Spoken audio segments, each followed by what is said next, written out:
Yan, ako'y naghahagin. Yan, hintayin ko lang ako si Mrs.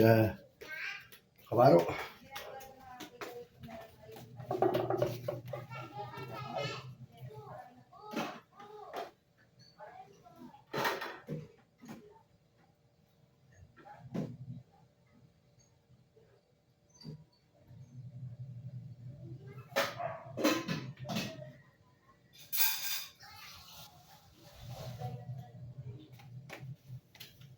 Kami kakain.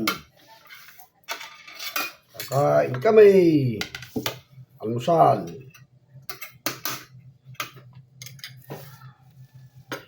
Yan o.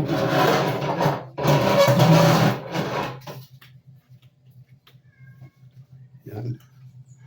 Ang atin yung ulam ay meron tayong sinigang na baboy. Meron tayong ayan o. Nasa mangkong violet ay escabeche. Ayan ang atin hong sinigang. At siyempre meron tayong dessert, manggang manibalang. At yan ang kanin. Meron tayong kape. Yan, ito isinasabaw ko sa kanin. Yan, ang kape. At ang kay Mrs. Kabaro ng mga kaprobinsyana, ito na may sili na suka. Yan. Ang kanya.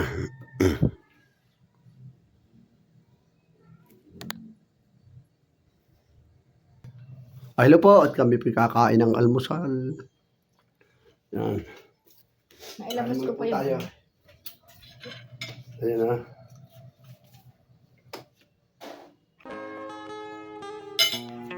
Ano talaga nasa matakot. Yan. Ito, oh.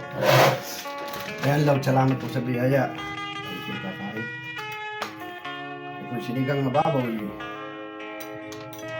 May gabi, may talong. Oh. Saka, may kasamang gabi. Ako, gabi ito maligat to. Ligat tayo din. Parang ganyan ba?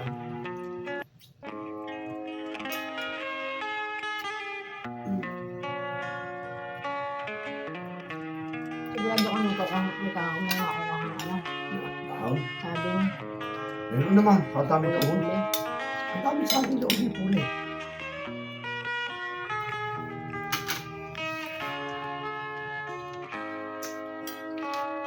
Yung mga bibili, parang kamurang-mura. Kung ang kahit kung nagpahinan.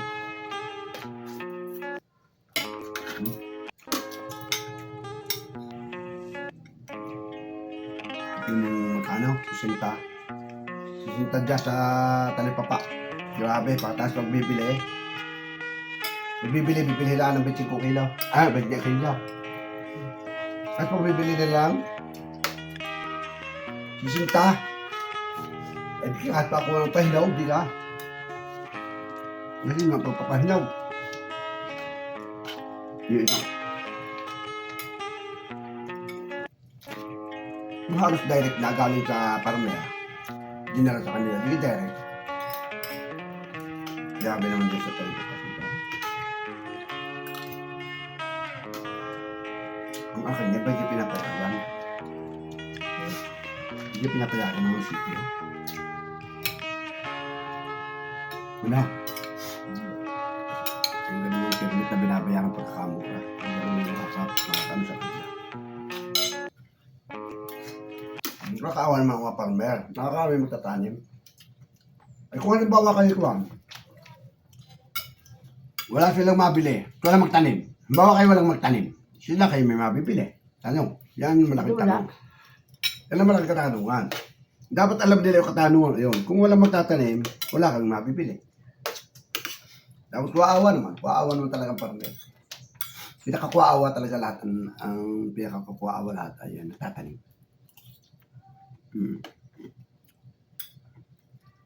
Kahit pa sarili mong lupa, kuwaawa ka pa rin. Dahil, binabarat lang ng market.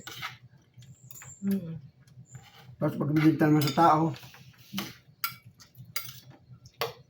dito presyo, Hindi pinapayagan ng munisipyo.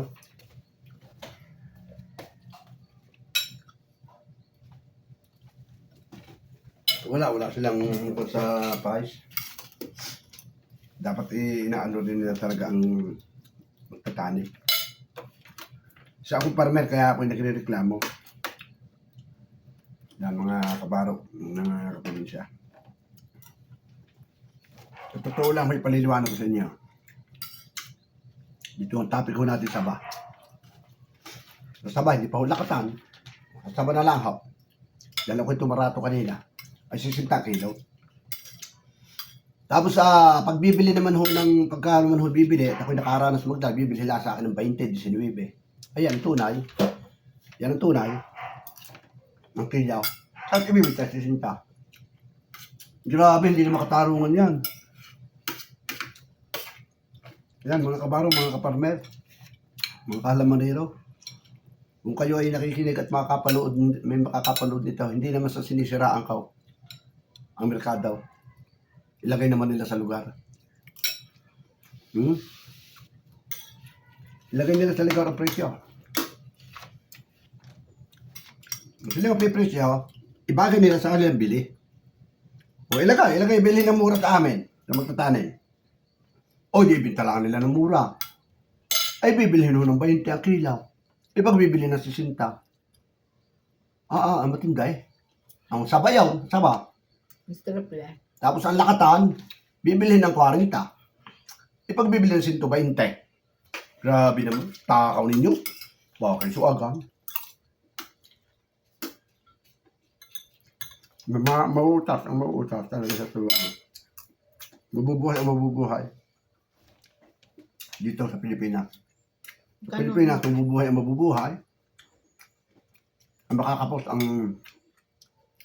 ang kaya kinakapos. Ba't ang lakatan ka? Ano? Binura nga yung lakatan ni ano? Oo, 40 kuha sa akin pagkabil na bibinta ko Hindi, mura nga yung lakatan ni ano, ni kapatid mo din. Dabaw. Mura na rin.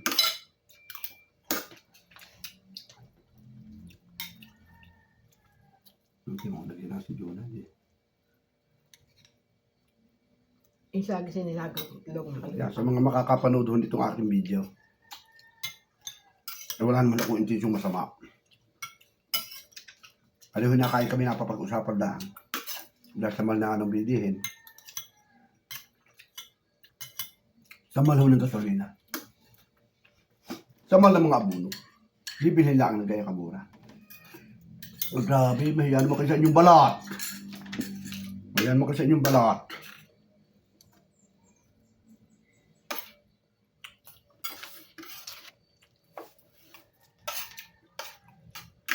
Kung anong ganda ng balat ng binibili ninyong produkto. Ayos siyang sobra ay.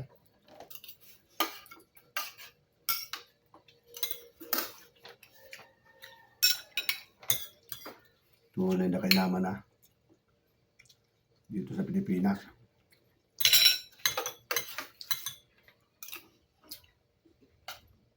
Bigyan ko yung sampol. Hindi ba yung mga galing Benguet? No? Galing Bagyo. Mga gulay.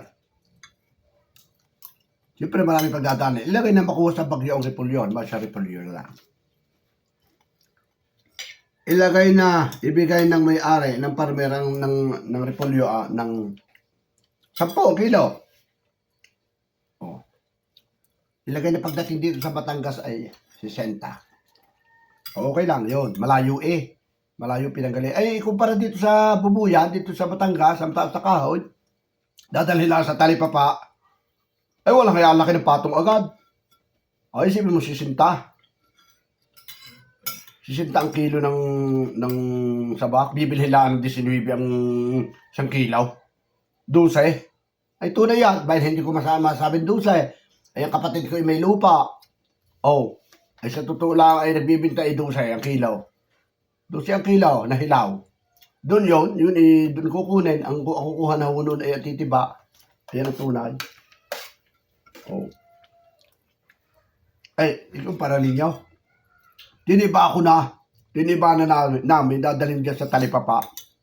Bibili na 19 ang kilo. 12. Ang maliliit ay 12. Ay sulang. 20 kayo. Ay sino hindi susuka ng dugo dito? Ay ito rin. Nakainaman din nga. Babay, itong topic nitong aming ito, kami nakain. Ay yan. Sana ko ito i-aksyonan ninyo. Huwag naman sobrang gumapas. Huwag sobrang gumapas. Ito i-upload kong video ito. Maganda yung mapanood ito ninyo. Pag tinapanood ninyo, bahala kayo. Isipan na nyo dapat isipin.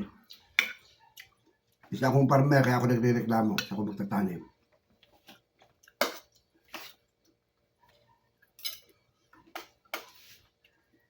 Wala akong pinapatamaan, ha? Wala. O kung may nabanggit man ako sa market, ang totoo. Kayo nabili yung market. Talipapa, market, di isa yan.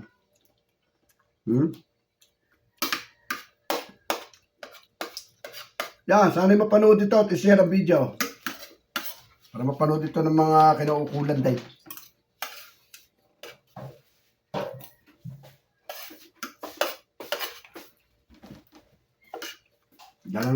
Dala na itong kahirapan ng buhay. Pati kuryente, tata. Sa middle kukunin. Kukunin sa middle para may maibigay sa ano, Sa inyo, purpose, nasabay.